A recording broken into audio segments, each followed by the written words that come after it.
Hello students, myself Anshul Chaudhary. और आज हम स्टार्ट करने वाले इनऑर्गेनिक का एक next topic, chemistry of potassium permanganate. जैसे कि लास्ट लेक्चर में हमने केमिस्ट्री ऑफ K2Cr2O7 पढ़ा था, और ये आज केमिस्ट्री ऑफ पोटेशियम परमैंगनेट हम पढ़ने वाले हैं। अगर हम दोनों इन टॉपिक को कवर करते हैं तो डी ब्लॉक का मैक्सिमम कंटेंट पूरा हो जाता है। और आज इसको स्टार्ट करते हैं और पूरा भी करते हैं। ठीक है, तो स्टार्ट करते हैं। कैसे, इसमें क्या क्या पढ़ना है हमें? मेनली हमें 3 चीज़ इसमें पढ़नी होती है। हाउ टू प्रिपेयर, तो इसका पहले प्रिपरेशन मेथड हमें पढ़ना होता है, फिर इसकी स्ट्रक्चर के बारे में कुछ नॉलेज, और फिर इसकी कुछ रिएक्शंस हैं वो देखेंगे। क्योंकि पोटेशियम परमैंगनेट एक बेस्ट ऑक्सीडाइजिंग एजेंट होता है। ये ऑर्गेनिक और इनऑर्गेनिक दोनों के अंदर ऑक्सीडेशन का बहुत अच्छा सा रोल प्ले करता है। तो आज हम इसी का देखते हैं कुछ। पहले हम प्रिपरेशन में भी 2 तरीके से, एक तो इंडस्ट्रियल मेथड से और एक लैब में कैसे फॉर्म होता है, दोनों मेथड हम आज देखते हैं। ठीक है, तो देखते हैं हम आज इनको। पहला है इंडस्ट्रियल मेथड। इंडस्ट्रियल मेथड के अंदर हम पोटेशियम परमैंगनेट को कैसे फॉर्म करते हैं। इंडस्ट्रियल मेथड के अंदर MnO2 मैग्नीशियम ऑक्साइड का फ्यूज़न होता है। Fusion of MnO2 in presence of alkaline medium. Alkaline medium के अंदर जब हम फ्यूज़न करते हैं MnO2 का, तो उससे हमें मिलता है क्या? K2MnO4। मीन्स रिएक्शन देखते हैं MnO2, ठीक है, in presence of alkaline medium. Alkaline medium के लिए आप KOH और NaOH कुछ भी ले सकते हो। In presence of oxygen with KNO3, potassium nitrate भी लेना होता है आपको। यहाँ से हमें मिलता है K2MnO4। सॉरी, K2 नहीं मिलेगा अभी, क्योंकि पोटेशियम से रिएक्शन करवाने के बाद में मिलेगा। K2MnO4 -2 हमें मैग्नेट आयन मिलता है यहाँ पे। मैग्नेट आयन, ये मैग्नेट आयन ग्रीन कलर का होता है। और अगर जब हमारे पास ग्रीन कलर आ जाता है तो हमें पता चल जाता है कि मैग्नेट आयन का फॉर्मेशन हो चुका है रिएक्शन में। ठीक है, अब हमें मैग्नेट आयन तो बनाना नहीं था, हमें मैग्नेट से परमैंगनेट आयन का फॉर्मेशन करना होता है। तो मैग्नेट आयन से परमैंगनेट आयन का फॉर्मेशन कैसे करेंगे? मैग्नेट आयन MnO4 -2, इसकी हम एसिड या बेस किसी से भी रिएक्शन करवा देते हैं, एसिडिक मीडियम, तो ये एसिडिक मीडियम में कन्वर्ट हो जाता है, एसिडिक या बेसिक मीडियम में कन्वर्ट हो जाता है MnO4 माइनस में, MnO4 माइनस में, प्लस MnO2 इसके साथ रिलीज होता है, और H2O भी रिलीज होता है प्रोडक्ट में। ये रिएक्शन बहुत इंपॉर्टेंट रिएक्शन है, और ये रिएक्शन एक डिस्प्रपोर्शनेशन रिएक्शन का एग्जाम्पल भी है। डिस्प्रपोर्शनेशन रिएक्शन का एग्जाम्पल है। डिस्प्रपोर्शनेशन रिएक्शन के अंदर एक ही एलिमेंट का ऑक्सीडेशन और एक ही एलिमेंट का रिडक्शन होता है, और ऐसा कुछ यहाँ पे हो रहा है। Mn का यहाँ पे, जब यहाँ से Mn यहाँ पे जाता है, तो यहाँ पे Mn+6 ऑक्सीडेशन स्टेट में है, यहाँ पे Mn+7 ऑक्सीडेशन स्टेट में है, तो यहाँ पे Mn का ऑक्सीडेशन होता है। जब यहाँ से MnO2 में जाता है, तो यहाँ पे +6 ऑक्सीडेशन होने के साथ यहाँ पे ये +4 ऑक्सीडेशन स्टेट में जाता है, और यहाँ पे इसका रिडक्शन होता है। तो एक बेस्ट एग्जांपल है डिस्प्रपोर्शनेशन रिएक्शन का ये। और क्योंकि ये हमें मालूम है कि ये ग्रीन कलर का होता है मैग्नेट आयन, और हमने जो फॉर्म किया है परमैंगनेट आयन, तो परमैंगनेट आयन का फॉर्मेशन जब होगा तो मीडियम के अंदर पर्पल या पिंक कलर का सॉल्यूशन ऑब्टेन हो जाएगा। जैसे ही पर्पल या पिंक कलर का सॉल्यूशन आता है तो हम समझ जाते हैं कि परमैंगनेट आयन का फॉर्मेशन हो चुका है। तो ये हम इंडस्ट्रियल मेथड था। इसमें होता है कि MnO2 का फ्यूजन करते हैं in presence of alkaline medium with oxygen and KNO3। जब इसको रिएक्शन करवाते हैं हमें पर मैग्नेटाइन नहीं, मैग्नेटाइन मिलता है। जब मैग्नेटाइन का एसिडिफिकेशन या बेसिफिकेशन करवाते हैं तो हमें पर मैग्नेटाइन मिलता है विद MnO2 प्लस H2O। ये एक एग्जांपल है, बेस्ट एग्जांपल है डिसप्रोपोर्शनेशन रिएक्शन का, और इसका पता चलता है जब ये ग्रीन कलर से पर्पल या पिंक कलर में कन्वर्ट होता है तो ये पर मैग्नेटाइन का फॉर्मेशन हो जाता है। ठीक है, अब हम देखते हैं इसका lab method, how to prepare in lab.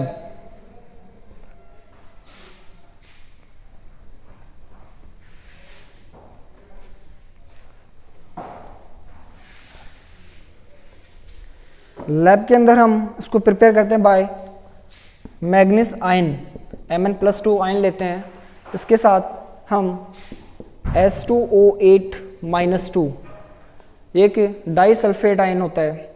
ये डाइसल्फेट आयन आपने कहीं पे देखा होगा, ये वही है जो P ब्लॉक में हम पढ़ते हैं H2, तो आप इसको H2 से आप रिप्लेस कर सकते हो -2 को, H2SO8। ये एक मार्शल एसिड आपने P ब्लॉक में पढ़ा होगा। ऐसा ही कुछ एक और H2S2O7, उसे बोलते हैं ओलियम, और H2SO5 ये होता है कैरो एसिड। ठीक है, बट इनकी डिटेल स्टडी हम P ब्लॉक के अंदर करेंगे क्योंकि ये एक D ब्लॉक का टॉपिक है। तो हम देखते हैं, तो इसको लैब में जब हम लेके जाते हैं तो ये भी एक रिडॉक्स रिएक्शन होती है। इसमें Mn+2 आयन की रिएक्शन जब हम डाइसल्फेट आयन से करवाते हैं, ये फॉर्म करता है MnO4- means direct formation of पर मैग्नेटाइन प्लस, क्योंकि ये रिडॉक्स रिएक्शन है तो ये SO4-2, इसका ऑक्सीडेशन होता है और इसका रिडक्शन होता है। इसलिए ये भी एक बेस्ट एग्जांपल है रेडॉक्स रिएक्शन का। लैब के अंदर हम डायरेक्ट इसका फॉर्मेशन करते हैं Mn+2 प्लस डाइसल्फेट आयन, तो ये MnO4 पर मैग्नेटाइन और सल्फेट आयन में कन्वर्ट हो जाता है। ठीक है, तो ये इंडस्ट्रियल मेथड और लैब मेथड होता है। अब हम बात करते हैं इसकी स्ट्रक्चर की।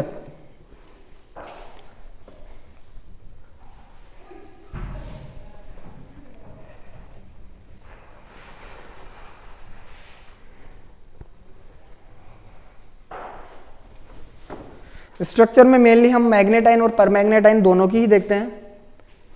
मैग्नेटाइन MnO4-2 और परमैग्नेटाइन MnO4-, या आप इसको रिप्लेस कर सकते हो K2MnO4 और KMnO4 से।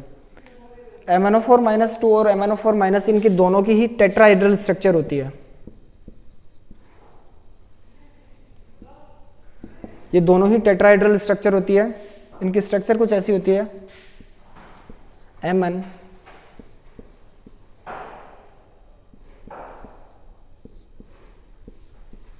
जो -2 चार्ज होता है ये ऑक्सीजन पे प्रेजेंट होता है, ना कि Mn पे। तो यहाँ पे माइनस चार्ज ऑक्सीजन पे आ जाता है और ये 6 कोवलेंट बॉन्ड का फॉर्मेशन करता है। वैसे ही इसकी बात करते हैं MnO4-, जो कि पर मैग्नेटाइन है, इसमें केवल एक माइनस चार्ज है, तो ये डबल बॉन्ड से 3 ऑक्सीजन इसमें जुड़ जाएगी और एक पे माइनस चार्ज लग जाएगा। ऑक्सीजन पे माइनस चार्ज होता है इनमें, Mn पे नहीं होता। इसका कलर आपको मालूम है, ये ग्रीन कलर का होता है और ये पर्पल या पिंक कलर का होता है। ये इनकी स्ट्रक्चर थी कुछ, क्योंकि स्ट्रक्चर पे भी डायरेक्ट क्वेश्चन आते हैं कि कोवलेंट बॉन्ड कितने होते हैं और माइनस चार्ज किस पे प्रेजेंट होता है। ये मेनली इसकी स्ट्रक्चर थी। अब हम बात करते हैं इसका रिएक्शन पार्ट पे।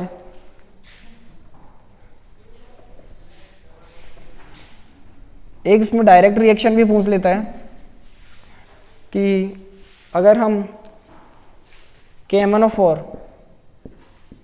मीन्स पोटेशियम परमैंगनेट का डिकम्पोजिशन करवा देते हैं, हीटिंग करवा देते हैं, डिकम्पोजिशन,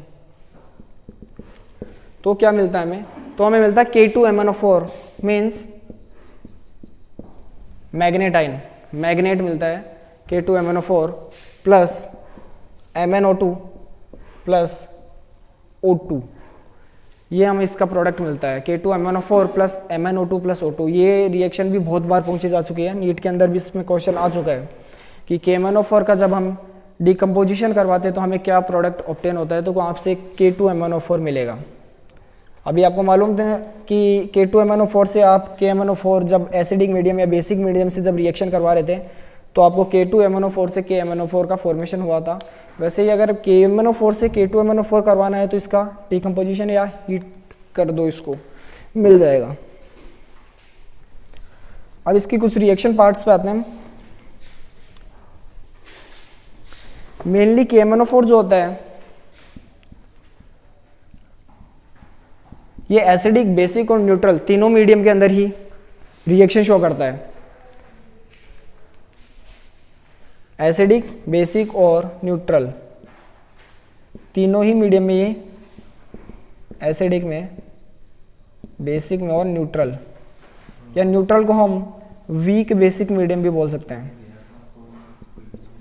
ठीक है, वैसे आप इससे एक ट्रिक से भी याद कर सकते हो, BAN153, ये याद रखो क्योंकि यहाँ पे ऑक्सीडेशन स्टेट इसकी +7 है, Mn की 4 to the 8 -1 +7। ठीक है, तो ये एसिडिक मीडियम में 5, ये चेंज होता है 5 का चेंज अगर इसके अंदर हो रहा है तो इसमें प्रोडक्ट जो बन रहा है वो Mn+2 आयन का फॉर्मेशन होता है। कभी भी एसिडिक मीडियम में जब KMnO4 रिएक्शन करेगा तो ये Mn+2 आयन का फॉर्मेशन करता है। इन बेसिक मीडियम 1 का चेंज होता है, मीन्स यहाँ पे ऑक्सीडेशन स्टेट तो +6 आनी चाहिए, चेंज 1 का हो रहा है तो +6 ऑक्सीडेशन स्टेट आनी चाहिए। तो ये फॉर्म करता है MnO4 माइनस, ठीक है, MnO4 -2 का फॉर्मेशन ये करता है। ऑक्सीडेशन स्टेट देख सकते हो आप, 4 to the 8 -2 6 +6 ऑक्सीडेशन स्टेट इसकी आती है, +7 से +6 में 1 का चेंज आता है। और वीक और न्यूट्रल मीडियम के अंदर ये फॉर्म करता है MnO2, मीन्स MnO2 की आप ऑक्सीडेशन स्टेट देखोगे तो +4 ऑक्सीडेशन स्टेट, +7 से +4 में जाओगे तो 3 का चेंज आ रहा है, +3 ऑक्सीडेशन स्टेट का चेंज आता है। तो ये तीनों रिएक्शन आपको याद करनी है कि KMnO4 एसिडिक, बेसिक और न्यूट्रल को हम कई बार weak acidic, weak basic medium भी बोल देते हैं। और इसमें चेंज आता है BAN153 से, आप याद करो कि चेंज 1 का, 5 का और 3 का आएगा in respective basic, acid and neutral medium. ठीक है, तो इससे हम नेक्स्ट कुछ रिएक्शंस होती है डायरेक्ट KMnO4 की।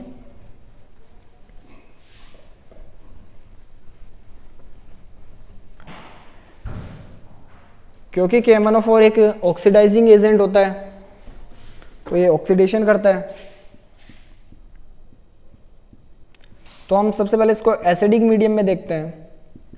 एसिडिक मीडियम में कौन सी इसकी रिएक्शंस होती है। एसिडिक मीडियम में आपको इतना तो मालूम है कि BAN153 से आप डायरेक्ट याद करो, BAN153 कि ये बेसिक मीडियम में जो चेंज आएगा वो 5 का आएगा, ये +7 है, 5 का चेंज आएगा। तो Mn तो किस में जाएगा, MnO4 MnO2 के अंदर जाएगा, 2 में नहीं, MnO4 -2 में, सॉरी Mn+2 के अंदर। KMnO4 तो Mn+2 में जाएगा। तो हाफ रिएक्शन तो आपकी यहीं से क्लियर होती है कि एसिडिक मीडियम आ गया, इसका मतलब KMnO4 तो Mn+2 में जाएगा। जो अदर स्पीसीज होती है, जैसे कि स्पीसीज में देखा ये I- जो होता है इसमें I2 में कन्वर्ट होता है, क्योंकि ये ऑक्सीडाइजिंग एजेंट है। तो यहाँ पे ऑक्सीडेशन करना है और ऑक्सीडेशन में I- I2 में कन्वर्ट करता है। इसी के बाद में हम देखते हैं कि C2O4-, ये आपको मैंने केमिस्ट्री ऑफ K2Cr2O7 में भी करवाई थी, सेम रिएक्शंस है, वो भी एक ऑक्सीडाइजिंग एजेंट का काम करता है। अगर वो वीडियो नहीं देखी है वो भी देख लेना। C2O4-2 ये CO2 में चला जाता है, ये NO2- को NO3- में कन्वर्ट करता है। ठीक है, और ऐसे ही ये Fe+2 को Fe+3 में कन्वर्ट करता है। इस कुछ एक इसकी ऑक्सीडेशन रिएक्शंस हैं, मेनली ये याद रखना कि ये एसिडिक मीडियम में है, ऐसे ही है SO3 को SO4 माइनस 2 में कन्वर्ट करता है। और अगर बेसिक या न्यूट्रल मीडियम हम लेते हैं, बेसिक मीडियम, बेसिक या न्यूट्रल मीडियम, उसमें मेनली दो रिएक्शन आपकी बहुत इंपॉर्टेंट है। वो दो रिएक्शन है कि बेसिक और न्यूट्रल मीडियम के अंदर I माइनस जो होता है वो I2 में ना जाके IO3 माइनस में चला जाता है, आयोडेटाइन में, ठीक है। आयोडाइड जो होता है वो आयोडेट में चला जाता है, और ऐसे ही S2O3 2 minus sulphate ion SO4 2 minus ion में चला जाता है, ठीक है। ये बेसिक न्यूट्रल बोल रहे हो मतलब वीक बेसिक या न्यूट्रल मीडियम के अंदर कुछ ऐसा होता है। ये दो इंपॉर्टेंट रिएक्शन है। ये वाली रिएक्शन तो बहुत बार पूछी भी जा चुकी है, I माइनस IO3 माइनस में और I माइनस I2 में कब जाता है। ये जब एसिडिक मीडियम होगा तब I माइनस I2 में जाएगा, और वीक बेसिक और न्यूट्रल मीडियम होगा तो I माइनस IO3 माइनस में कन्वर्ट होगा। बहुत इंपॉर्टेंट रिएक्शन है ये, डायरेक्ट याद रखो इनमें। ये 10-15 मिनट की वीडियो है, 15 मिनट की लगभग की वीडियो K2CR2O7 की थी, और दोनों ही वीडियो बहुत, अगर आप दोनों ही अच्छी तरीके से देख लेते हो तो यहाँ से 90% आपका डी ब्लॉक कंप्लीट होता है।